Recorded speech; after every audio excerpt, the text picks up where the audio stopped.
There's been a serious uptick in political violence in the United States. And after the tragic assassination of Charlie Kirk, we have seen the right in this country, specifically the leaders, Donald Trump, J.D. Vance, the people at the forefront of the Republican Party, do nothing but stoke the flames, say this is war, this is civil war, we're going after our political opponents.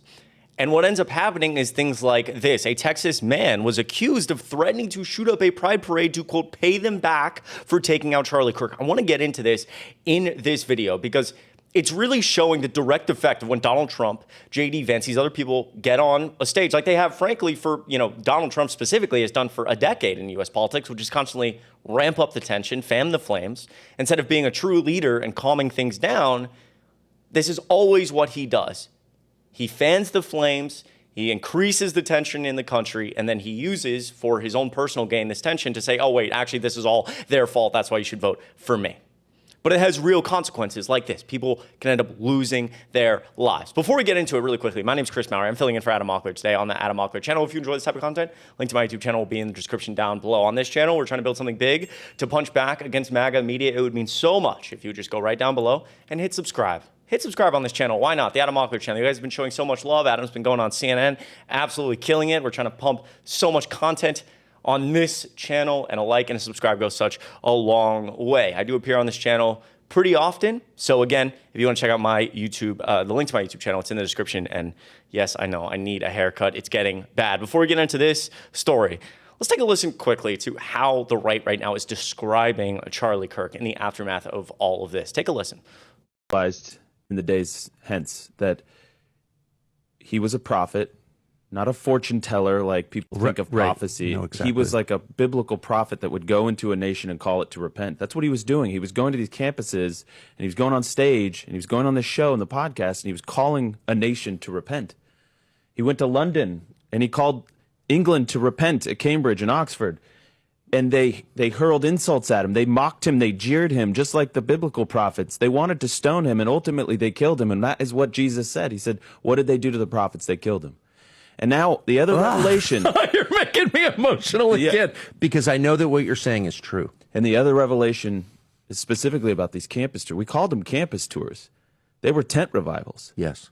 Complete with the tent, Tucker. So I don't know why I didn't really see I didn't either. As it was say happening. that, and I just like to envision like George Whitfield. I really don't think it's helpful in this time to be talking like this, especially for the right. This is the Charlie Kirk show, and obviously, like, violence is never acceptable. What happened to Charlie Kirk is absolutely tragic. When we're talking about the aftermath of this and like where our country is at, again, taking a step back, he's referencing the Bible.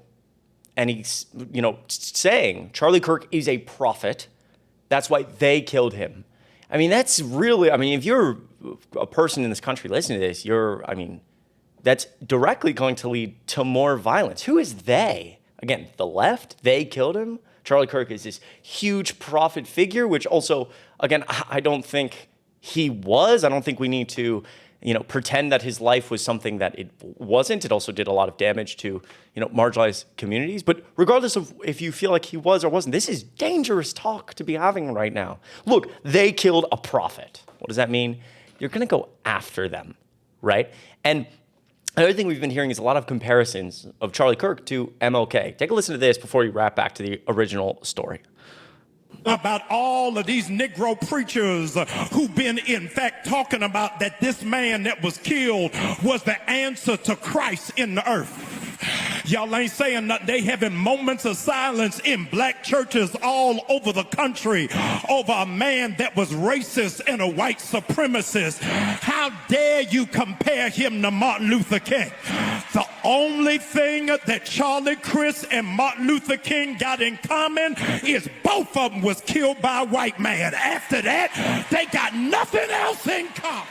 And part of the reason I bring this up, it's fascinating, again, regardless of how you feel about Charlie Kirk. I know people like Ezra Klein have written stories to a lot of backlash if he was doing politics the right way or having this big conversation on the left about who he was. I just don't think, I think we can all agree on a very basic level that like when we're calling this individual a prophet, it's not helpful, it's dangerous. And when we're doing comparisons like to MLK, I mean, what world are we living in? It's also odd because Charlie Kirk himself hated MLK. He said it publicly all the time. This is a tweet from Charlie Kirk, who was MLK. Again, Charlie Kirk at the top here. A myth has been created and it has grown totally out of control. While he was alive, most people disliked him, yet today he is the most honored, worshipped, even deified person of the 20th century. Today we're going to tell the truth and explain how this myth was born.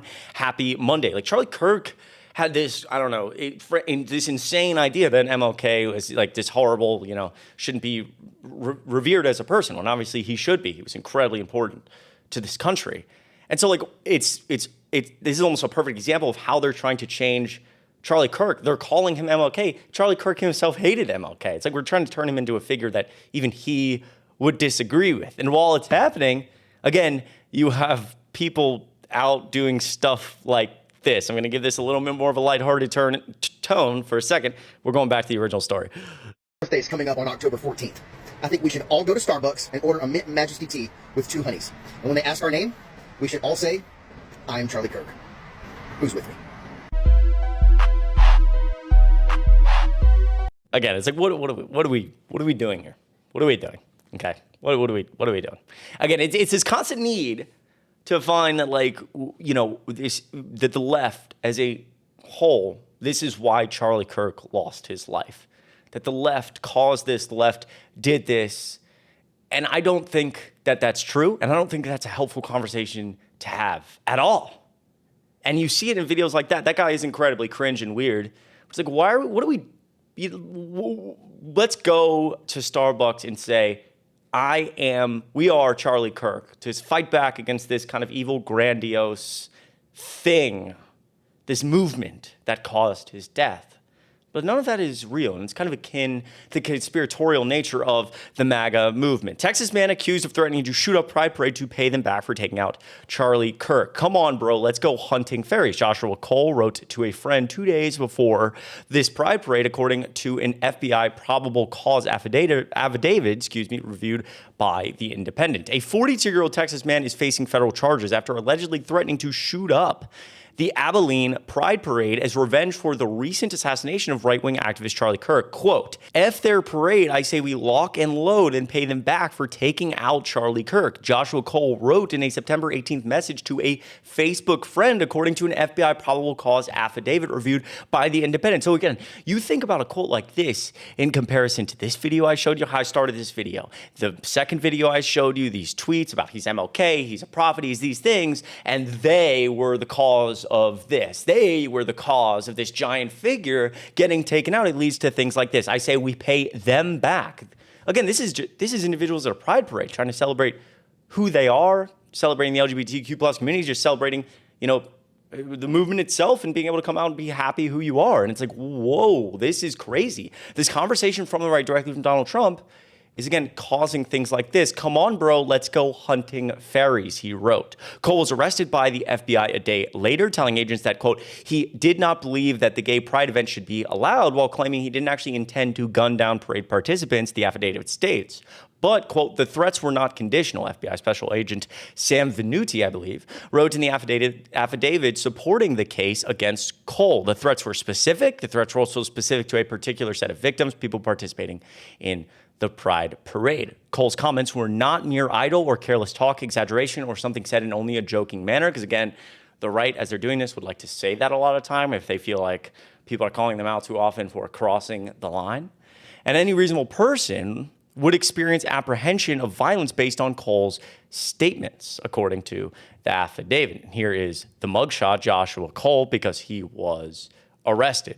Cole attended a brief court appearance Thursday and was ordered to remain in jail before the trial, which is obviously a good thing. Abilene's 4th annual Pride Parade and Festival took place September 20th and featured vendors, live music, family activities, and drag shows. Extra security was on hand, which is incredible. Again, more so than ever, all of us need to be supporting the LGBTQ plus community and these communities that are consistently under threat of violence and increasing violence just over the last, obviously, 5 years. Everyone wants to feel recognized and loved and feel like they belong somewhere. 2 days before the parade, Cole replied to a Facebook post in which an acquaintance complained about a, quote, no guns policy instituted by the organizers. Quote, they don't want anyone showing up and taking them out like they want to do to everyone else. Again, these are families, kids, grandparents, like small businesses, everyone's just having a good time. This is insane talk, and it's being caused by a lot of what I showed you in the beginning, but also directly from Donald Trump. So let me know what you think of all this in the comments down below. Maybe share it with a MAGA friend or family member. Say, look, this is how this rhetoric has a direct tie to violence. I mean, imagine if the FBI didn't